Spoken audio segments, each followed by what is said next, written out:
શિયાળામાં બનતા નોર્મલ ઓરો રોટલો ખાઈ થાકી ગયા હોય અથવા તો જેને ઓરો રોટલો ખૂબ જ ભાવતા હોય તેના શોખીન માટે આજે એક અનોખી રીતે બનતા રજવાડી ઓળા સાથે દાળ બાટીની બાટી જેવા એકદમ નાના એક જ બાઈટમાં ખવાઈ જઈને તેવા સ્ટફ ટીકી રોટલાની એક નવી રેસીપી લઈ આવી છું.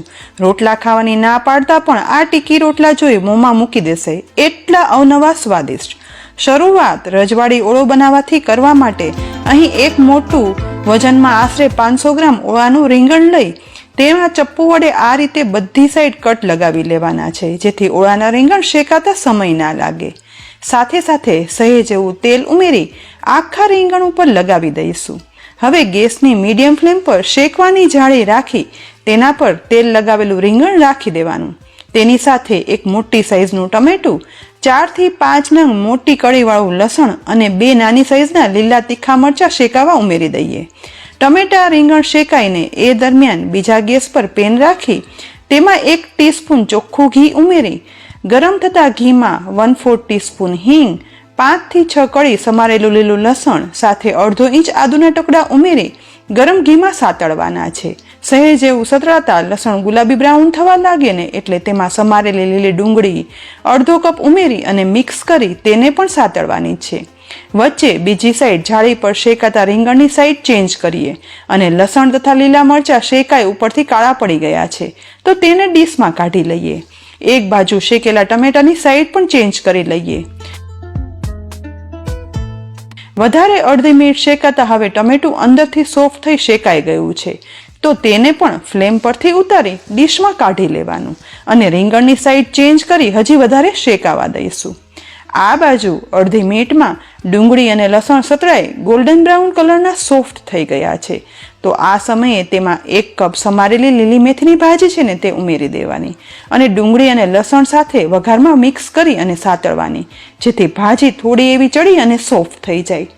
લગભગ આ રીતે 1 મિનિટ સાતળ્યા પછી લસણ ડુંગળી સાથે મેથીની ભાજી સોફ્ટ થઈ જાય ને એટલે મસાલામાં 1/4 ટીસ્પૂન મીઠું, 1/8 ટીસ્પૂન હળદર પાવડર, 1/4 ટીસ્પૂન ધાણા જીરું પાવડર અને 1/4 ટીસ્પૂન લાલ મરચું પાવડર ઉમેરી મિક્સ કરી દેવાનું.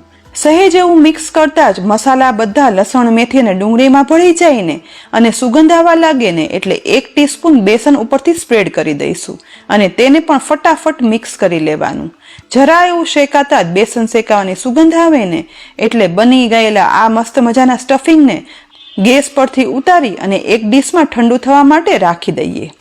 એ દરમિયાન રીંગણ પણ એકદમ સરસ શેકાઈ ગયું છે તો તેને પણ ગેસ પરથી નીચે ઉતારી લેવાનું છે. હવે નીચે ઉતારેલા લસણ, મરચાં અને ટમેટા ઠંડા થઈ ગયા છે તો શેકાયેલા લસણના ફોતરા અલગ કરશું. અંદર જુઓ પ્રેસ કરતા એકદમ સરસ લસણ શેકાઈ ગયું છે. આનો સ્વાદ છે ને રજવાડી ઓળામાં બહુ જ સરસ આવે છે. એ જ રીતે ટમેટાની પણ કાળી છાલ અલગ કરી લેવાની અને મરચાંની છાલ અલગ કરવાની કોઈ જરૂર નથી. બીજી સાઈડ રીંગણની પણ કાળી છાલ છે ને તે આ રીતે હાથ વડે ધીમે ધીમે કરી અલગ કરી લઈશું. પણ થોડી થોડી એવી ક્યાંક કાળી છાલ રહી જાય ને તો તેનો ટેસ્ટ ઓળામાં બહુ સરસ લાગે છે.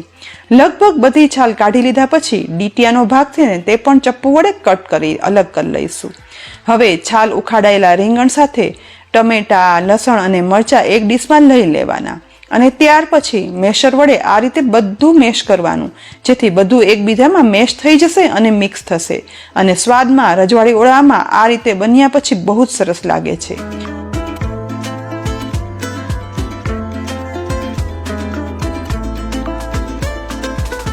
આ સમયે કઢાઈમાં 4 ટેબલસ્પૂન શીંગ તેલ ઉમેરી ગરમ કરવા દઈએ.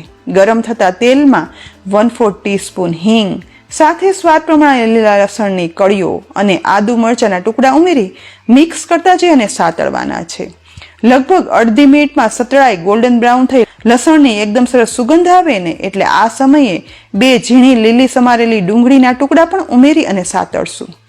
વધારે 1 જ મિનિટ સાતળતા ડુંગળી પણ ગુલાબી બ્રાઉન સોફ્ટ થવા લાગે છે તો આ સમયે તેમાં 2 ટમેટાના ઝીણા સમારેલા ટુકડા ઉમેરી મિક્સ કરી સાથે મસાલામાં 1 ટીસ્પૂન ધાણા જીરું પાવડર, 1/4 ટીસ્પૂન હળદર પાવડર, 1 ટીસ્પૂન લાલ મરચું પાવડર, અડધી ટીસ્પૂન અથવા તો સ્વાદ પ્રમાણે મીઠું ઉમેરી સતળાતા ડુંગળી ટમેટામાં મિક્સ કરી દેવાનું. હવે અડધી મિનિટ માટે કઢાઈનું ઢાંકણ ઢાંકી દઈએ જેથી ટમેટા છે ને તે એકદમ જલ્દી સોફ્ટ થઈ જાય.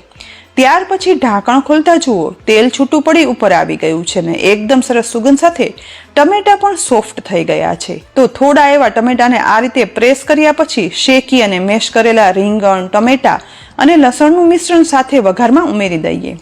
ત્યાર પછી ઉપરથી ફક્ત અડધા લીંબુનો રસ જ નીચોવી દેવાનો છે અને બધું ગેસની લો ફ્લેમ પર મિક્સ કરવાનું, જેથી સતરાતા સોફ્ટ થયેલા ટમેટા સાથે શેકી અને મેશ કરેલા ટમેટા, લસણ, મરચાં અને રીંગણ બધું એકદમ સરસ મિક્સ થઈ એકદમ સરસ સ્મોકી ફ્લેવર સાથે સુગંધીદાર ટેસ્ટી ઓળો બની તૈયાર થઈ જશે. મિક્સ થયા પછી ઢાંકણ ઢાંકી માત્ર અડધી મિનિટ ઓળાને ચડવા દઈએ, જેથી સ્ટીમને લીધે મસાલા સરસ ભળી જાય. ત્યાર પછી ઢાંકણ ખોલતા અહીં જુઓ બધું તેલ છૂટું પડી ઉપર આવી ગયું.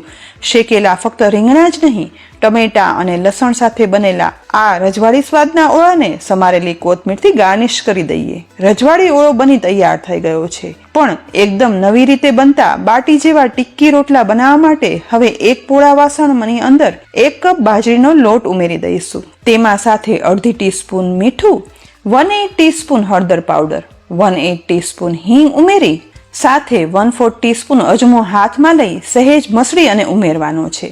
છેલ્લે અડધી ટીસ્પૂન મરી પાવડર ઉમેરી બધું લોટમાં મિક્સ કરવાનું છે. આ ટિક્કી રોટલામાં ઉમેરેલા આ મસાલાના કારણે સ્ટફિંગ સિવાય પણ સ્વાદમાં આ રોટલો એટલો સરસ બને છે ને કે એકલો ખાવ ને તો પણ મજા આવી જાય. મિક્સ કર્યા પછી હવે તેમાં જોઈએ તે પ્રમાણે પાણી ઉમેરતા જઈ રોટલાનો લોટ બાંધવાનો છે. અહીં એક સાથે પાણી ના ઉમેરતા ધીમે ધીમે પાણી ઉમેરવી અને મસળતું જવાનું, જેથી શું થશે કે આપણને લોટ એકદમ સોફ્ટ પણ નહીં થઈ જાય અને એકદમ કઠણ પણ નહીં રહે અને નોર્મલ રોટલાનો જેવો લોટ બાંધીને તેવો રોટ તૈયાર થશે. ત્યાર પછી આ લોટને મસળવાનો. બાજરાનો લોટ હોય કે જુવારનો રોટલો હોય, રોટલો બનાવવા માટે જેટલો લોટ મસળીએ ને એટલો લોટમાં થોડો એવું બાઇન્ડિંગ આવશે, સાથે સાથે રોટલા સ્વાદમાં એકદમ મીઠા બનશે. અહીં મસાલા સહિત જ આ લોટને મસળતા લગભગ 2 થી 3 મિનિટ થઈ ગઈ છે. જુઓ હવે લોટનો એકદમ સરસ ગોળ લુઓ તૈયાર થઈ ગયો છે.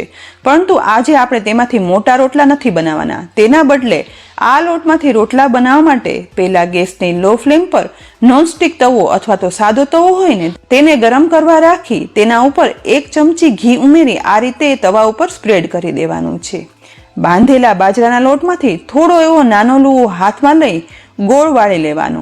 ત્યાર પછી 2 અંગૂઠા આગળ રાખી 4 આંગળી પાછળ રાખી તેની મદદથી આ રીતે ટિક્કી માટેનું ઉપરનું લેયર તૈયાર કરવાનું છે. એક સરખી થિકનેસનું લેયર તૈયાર થઈ જાય ને એટલે આપણે બનાવેલું મેથી, લીલી લસણ, ડુંગળી અને બેસનનું સ્વાદિષ્ટ સ્ટફિંગ છે ને તે 1 ટીસ્પૂન લઈ આ રીતે બનાવેલા લોટના લેયરમાં વચ્ચે ઉમેરી દઈએ. ત્યાર પછી બધા સ્ટફિંગને લેયર વડે કવર કરી લેવાનું. ફરીથી ચારે બાજુથી સ્પ્રેડ કરતા જઈ લુવાને ચપટો શેપ આપી ટિક્કી જેવો શેપ આપશું. બસ બધું સ્ટફિંગ પેક થઈ ગયા પછી એટલે બનાવેલા આ સ્ટફ ટિક્કીને ગરમ થતા ઘીમાં લગાવેલા તવા ઉપર શેકાવા રાખી દઈએ. આ રીતે હવે આગળ લોટમાંથી ઉપરનું લેયર બનાવતું જવાનું અને સ્ટફિંગ ઉમેરી કવર કરી વાળેલી ટિક્કીને એક પછી એક તવા પર શેકાવા માટે ગોઠવી દેવાની. કારણ કે બાજરાનો લોટ વધારે સમય એમનેમ રહેશે ને તો કાળો પડવા લાગશે. અહીં જો આ રીતે ધીમે ધીમે કરી મેં બધા લોટમાંથી આખા તવામાં સમાઈને એટલા મસાલા સાથે બાજરાના સ્ટફ ટિક્કી રોટલા બનાવી તૈયાર કરી લીધા છે. નાના નાના રોટલા જોઈને જ મોંમાં પાણી આવી ગયું ને, પણ હજી જોજો તો ખરા, બન્યા પછી એટલા સરસ થાય છે ને કે બસ ખાતા મન નહીં રોકાય. હવે પહેલા ઉમેરેલા આ સ્ટફ ટિક્કી રોટલાની સાઈડ ચેન્જ કરવાની શરૂઆત કરશું. જુઓ એક સાઈડ થોડા એવા શેકાય અને ગોલ્ડન બ્રાઉન થઈ ગયા છે. ઘીમાં શેકાતા આ સ્ટફ ટિક્કી રોટલાની એટલી સરસ સુગંધ આવે છે ને કે પૂછો નહીં વાત. આ રીતે એક પછી એક બધી સાઈડ ચેન્જ કર્યા પછી બીજી સાઈડ પણ પ્રેસ કરતા જઈ અને શેકાવા દેવાના.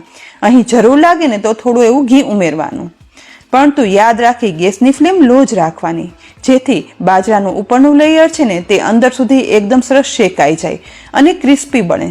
લગભગ 2 થી 3 મિનિટ બીજી સાઈડ શેકાયા પછી ફરીથી આ સ્ટફ ટિક્કી રોટલાની સાઈડ ચેન્જ કરશું. જુઓ એકદમ સરસ ગોલ્ડન બ્રાઉન પડ શેકાઈ ગયું છે.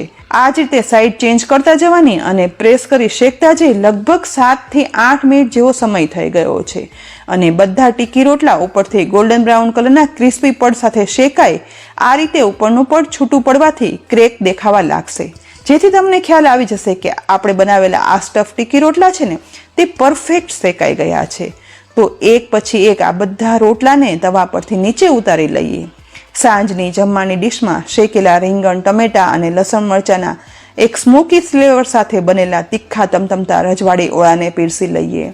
એક અલગ જ સ્વાદને કારણે બનેલા આ રજવાડી ઓળા સાથે ગરમા ગરમ સ્ટફ ટીકી રોટલા બિલકુલ નાના નાના બાટી જેવા એક જ બાઈટમાં ખવાઈ જાય ને તેવા પણ પીરસીએ. આ રીતે બનતા રજવાડી ઓળો અને સ્ટફ ટીકી રોટલા સાંજે ઘરે એમ જ બનાવો કે પછી કોઈ મહેમાન આવ્યા હોય તો થોડી અલગ રીતે બનાવી અને પીરસો. એકદમ અલગ લાગશે, કોઈને ખ્યાલ પણ નહીં આવે કે આ તો ઓળો અને રોટલો છે. લીલી ડુંગળી સાથે પીરસેલા આ ટીકી રોટલાને હવે આપણે ચપ્પુ વડે કટ કરી અને જોઈએ. જુઓ, ઉપરથી ક્રિસ્પી પણ અંદરથી સ્ટફ મસાલા સાથે એકદમ ફ્લેવરફુલ 2 પડવાળો ટીકી રોટલો કેટલો સરસ બન્યો છે. આવું જોતા કોનું મન ખાવાથી રોકાય? તો ફ્રેન્ડ્સ, એકદમ નવી રેસીપી છે, એકવાર જરૂરથી બનાવી અને ચાખજો. અને ઓળા રોટલાનો આ ટ્વિસ્ટ તમને કેવો લાગ્યો કોમેન્ટ બોક્સમાં લખી અને જરૂરથી કહેજો. સાથે જ રેસીપી ગમી હોય ને તો લાઈક કરી અને શેર કરજો. અમારી યુટ્યુબ ચેનલ સબસ્ક્રાઇબ કરી અમારા ફેસબુક પેજને લાઈક કરી અને ફોલો કરજો, જેથી આવી અનેક ઉપયોગી રેસીપીના અપડેટ્સ તમને તુરંત જ મળે.